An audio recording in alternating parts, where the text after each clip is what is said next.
Now we'll see one example for repurchase agreement. So when the seller sells a products or transfer a products to the customers, but they have the agreement that the seller will repurchase the product at future date, then how we will record it? Kramer Corporation sells idle inventory to Enyart Company on July 1st, 2025 for $40,000. Kramer agrees to repurchase this equipment from Enyart on June 30th, 2026 for a price of $42,400, and you also see an information about the interest rate.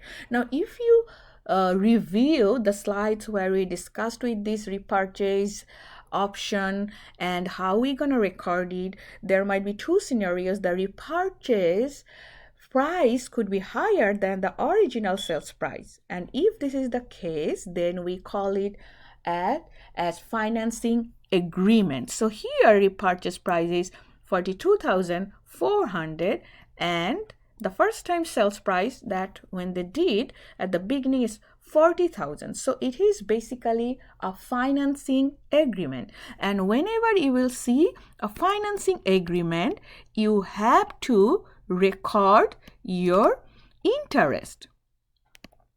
So we will see how we will record it. First, prepare the journal entry for Kramer for the transfer of the asset.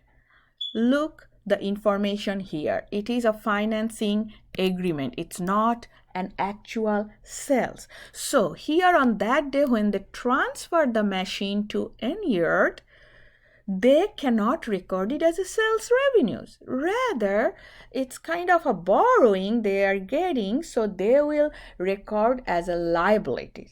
So the journal entry on July 1 journal entry will be cash debit because they received cash from Enyart, which is $40,000 in exchange of the machine that they transfer to Enyart, but they cannot record sales revenues. They are not selling the machines because they still controls or entitles the or retains the title of the machine. So we will credit it as liabilities. So we're gonna credit liabilities to Enyart Corporation. And the amount is $40,000. Since it's not a sales revenues, you don't need to record the cost of goods sold. Now it's a financing agreement and you know the interest rate. So what's the next task you need to do? You need to record the interest expense. In 2025, you have to record the interest expense for 6 months because the agreement happened on July 1st and the year ends, we assume, on December 31st. So here, this is 2025, then December 31st, 2025, they will record 6 months interest expense. So they're gonna debit interest expense and they will credit, it's kind of interest payable, but we don't call it a regular interest payable. Rather, we will add it to the liabilities. Liability to Enyart Corp.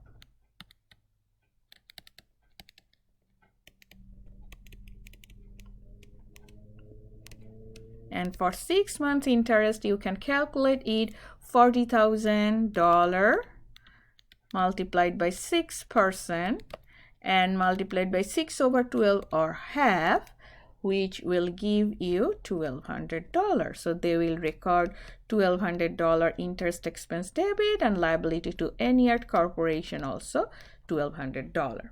Now, what the journal entry will be recorded on June 30th. So another 6 months passed. They will again calculate the interest for the 6 months and they will also repurchase the machinery. When they repurchase the machinery, they will remove these liabilities and they have to pay cash.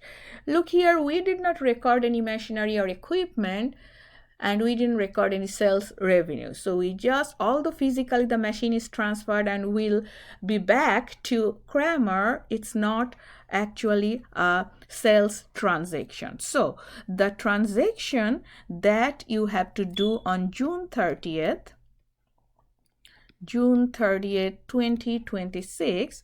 First, the interest for 6 months interest, and then the repurchase. That means payment for all those money, 40, 200, 400 that we already agreed upon, and we also check that calculating the interest and removing the liability. So let's record interest expense.